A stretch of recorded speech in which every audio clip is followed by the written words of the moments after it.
There are multiple stages to losing body fat. There's multiple stages to losing belly fat specifically.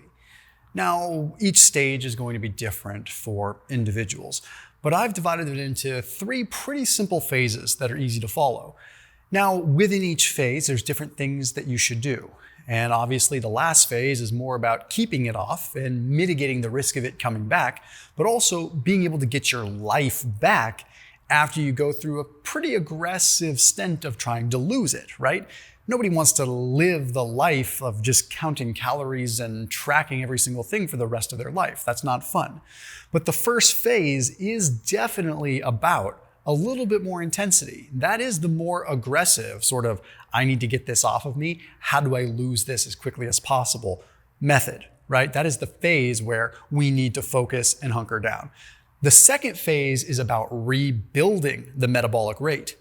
A lot of times there's no real getting around the fact that if you are losing a lot of fat and a lot of weight, you're probably shrinking down your metabolic rate, which means you need to rebuild it, but without gaining any fat back.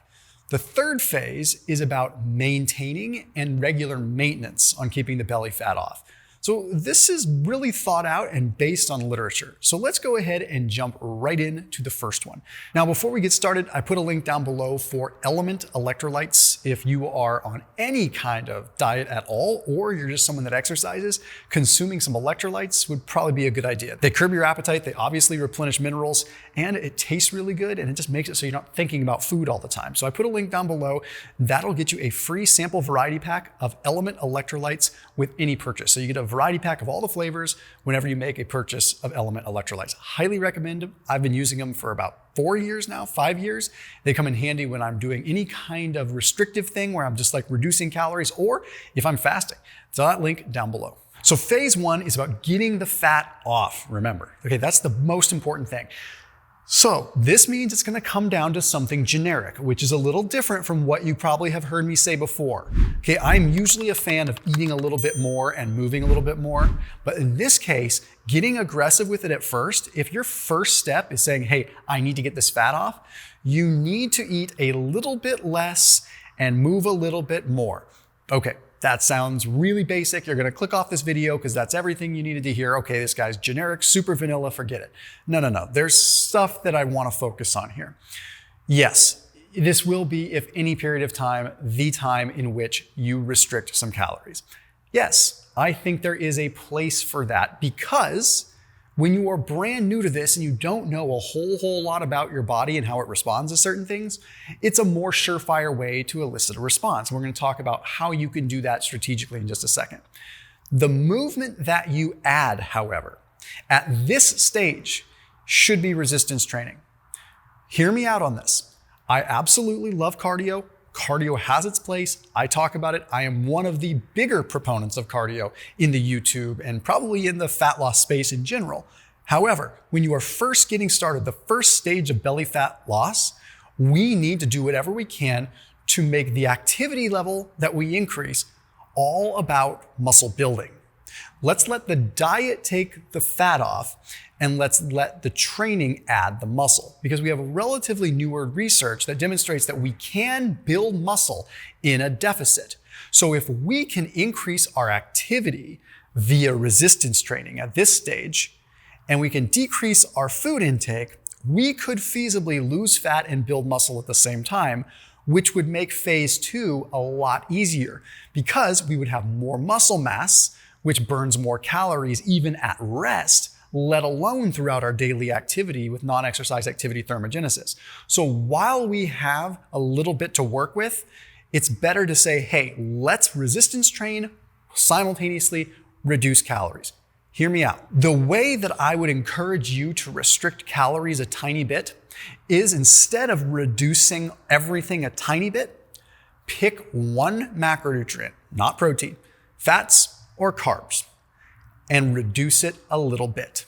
I'm not even going to tell you how much right now. I will tell you, I have been around the block for a very long time in this industry, and also I have been overweight myself, and I have tried lots of things. I can tell you with almost 99.999% certainty that there are people in this world that respond better when they eliminate carbohydrates or reduce them, and there are people that respond better when they reduce fats. What I encourage you to do is lean into the one that makes the most sense to you. For a lot of people that know me, it's reducing the carbohydrates. Now, I've seen a lot of people in the bodybuilding community have immense success reducing the fats because, fats are more calorically dense. So if you pull those out of the equation, you're going to drop weight quick because you're going to drop calories quick. The interesting thing about dropping the carbohydrates, however, is you may, depending again on who you are, how you respond, may have a stronger effect because you could have a degree of insulin resistance. And that's where, if you have insulin resistance at play, restricting carbohydrates might help you burn fat a little easier just because of the insulin manipulation. Now, if you're both equal, no one's insulin resistant, I think you just got to find the one that mentally works with you. But don't try to reduce them both. Okay, that is a way where you're just restricting your food volume and it eventually will get to your head. It's easier and more controlled if you just say, I'm just going to reduce my carbohydrates by 50% or reduce my fats by X%. And you don't have to reduce it much to start unless you want to get hyper aggressive and burn fat faster. Also, part of phase 1 is reducing or eliminating, preferably, alcohol. I am here to tell you that alcohol will stand in your way. Not only does alcohol have 7 calories per gram, there is a lot of evidence that supports that alcohol contributes to visceral fat, which is the fat in the pot belly area, not the typical fat you can grab, but the fat underneath. So it definitely protrudes a belly more. Okay, not to mention the choices you make when you are drinking alcohol, not to mention the fact that the liver is going to prioritize the metabolism of the acetaldehyde, which is what ethanol, alcohol, turns into, meaning you have a higher risk of the body turning over and storing other fuel, carbohydrates and fat, as fat. Okay, this is the phase. If alcohol needs to come back, it can come back later, but this is the phase where I want it gone. At this point in time, I also don't want you to think about spot reduction. There is some newer evidence that suggests that spot reduction could be possible through some interesting ways. We'll talk about those later when spot reduction could potentially come in, but it's definitely not now. At this point, I don't want you focusing on that. I want your exercise to be focused on full body resistance training. Now, here's the big one. I did a video and I talked in this video about what I would do if I wanted to get down to 5% body fat for summer. This was earlier. Now, in this case, this still applies to you.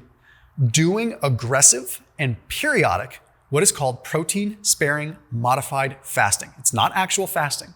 What it is, and hear me out, is 1 or 2 days a week, you go all the way super low fat and super low carb, and you literally just eat 1 or 2 days a week where you have high protein and lean protein too. Tuna, chicken breast, lean beef, sockeye salmon that's lean, Dover sole, cod, things like that, shrimp. And you could go to town on that. It's hard to really get a ton of calories in lean protein. You'd be eating a lot of volume of food. This is commonly known and it is very real. Okay, Menno Henselmans has talked about it. It's used in Hollywood a lot, but it's also something that's been known in the scientific literature to be highly effective. By reducing 2 of the major macronutrients and only leaving lean protein, your body has no choice. You're keeping insulin low and you're keeping calories and fat low. The body will shred fat. There is a serious downside to it though. If you do it too much, you will absolutely crash your metabolism. That is why I warn you so urgently to only do it 1 or 2 days per week. However, it's highly effective. And this is just phase 1. Phase 1 could range at minimum 1 month, all the way up to 6 months, or possibly more if you have a whole lot of fat to lose. So the idea of this whole phase 1, when it comes down to belly fat loss, is you're probably getting yourself down to about 15, maybe 12% body fat. If you're trying to just overall get to a nice, healthy, lean physique, but not overly shredded. Now let's transition into phase 2, where things shift a little bit. The focus of phase 2 is much more about rebuilding the metabolism. Remember, the last thing you want to do for long-term fat loss and long-term leanness is reduce your intake and increase your activity. That is a recipe for fighting against your innate survival wisdom of your brain. If you always decrease calories and increase activity, you're putting yourself in no choice but to decrease your metabolic rate. What's going to happen? eventually you're gonna crash. Okay, metabolic slowdown is real. That is why so many bodybuilders that crash diet and diet hard have a hard time getting their metabolic rate back, especially ladies. They really can crash it bad.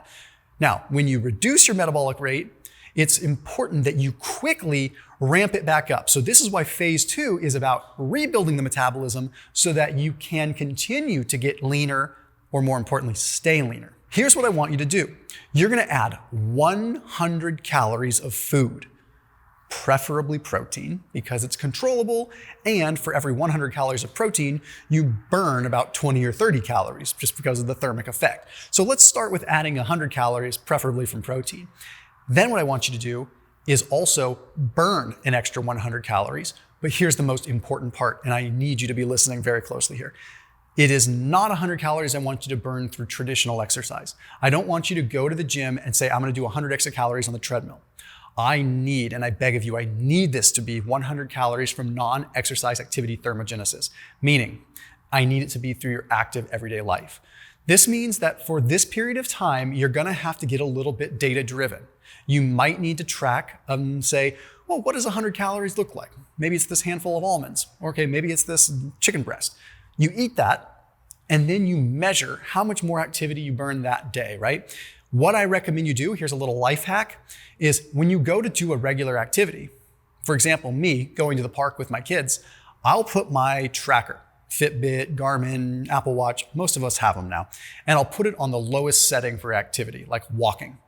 And I'll go ahead and I'll start an activity walking while I'm playing at the park, walking around, running around, playing Frisbee with the kids. And I will do that until it gets to about 100, 120 calories. That way I know I have added 100 calories of daily life, not actual exercise.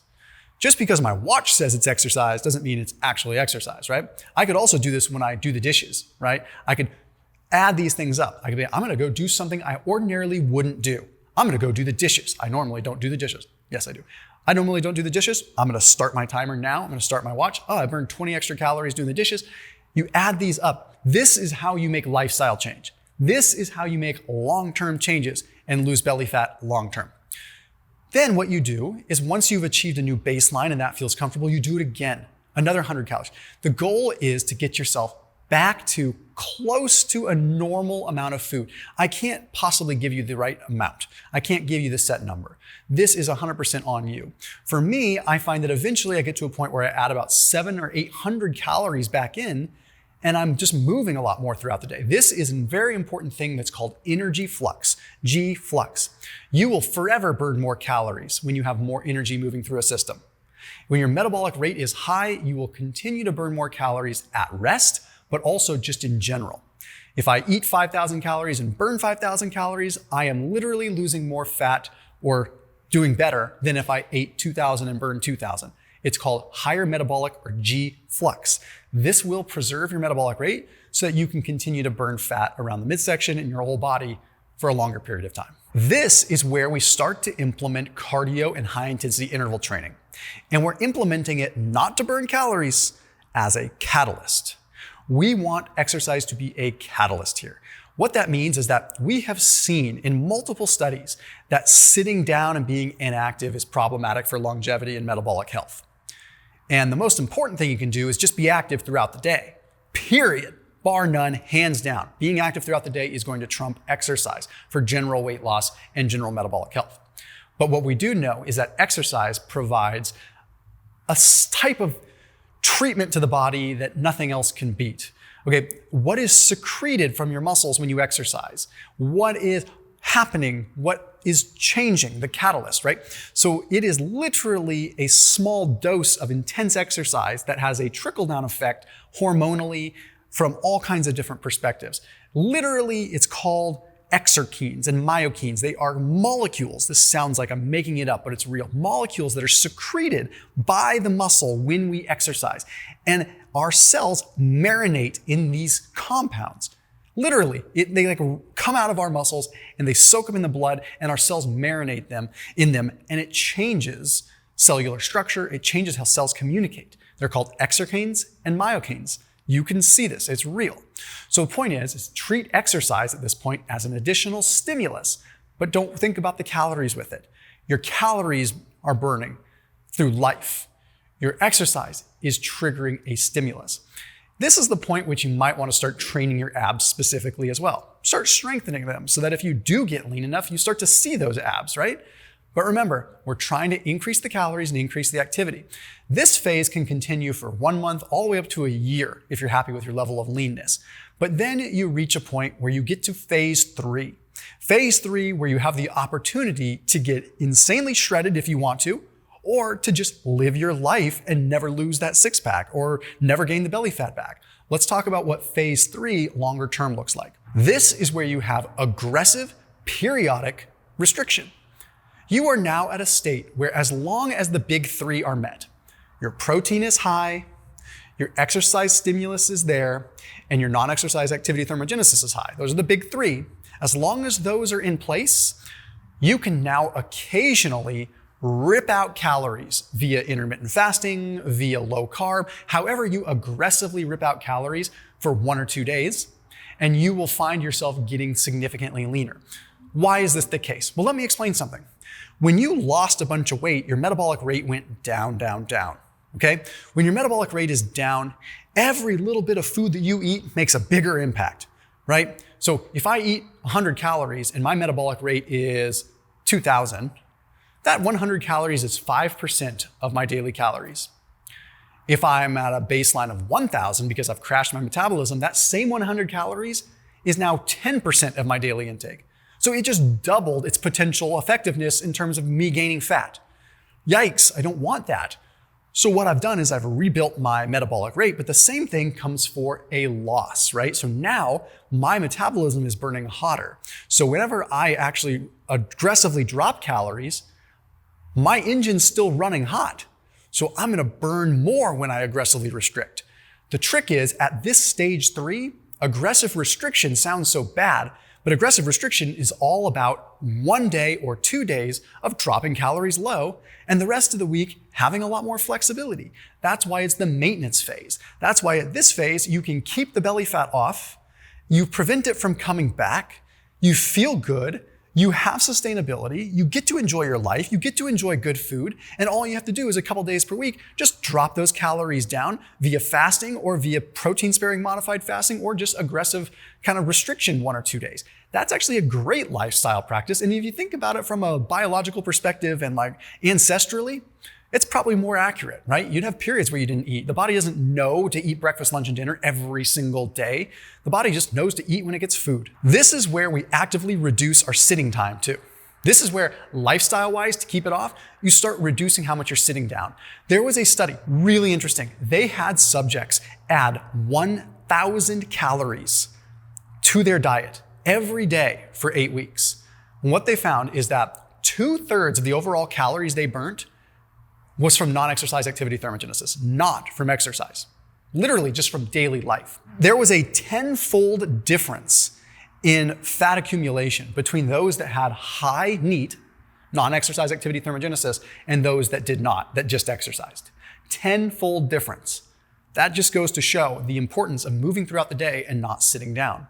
There's also a lot of evidence now to support that sitting down is literally worse than smoking if you're sitting down for 8 to 12 hours per day or more. So this is the period where you say, I am lean enough now. If I want to maintain this and I want my body to keep this, I need to not sit down so much, period. This is also where you get outside of your head. I want you to remember something. Over the course of 5 years of staying leaner, do you think that every workout needs to be a winner? Do you think that every day needs to be a winner? It's about the grand consistency over time. And that's when you need to cut yourself some slack, because there is also some links between stress and visceral fat accumulation, so remember that. Not every day needs to be a winner. You only need to have a couple good quality sessions per week to make it a net positive overall on your just impact of your body.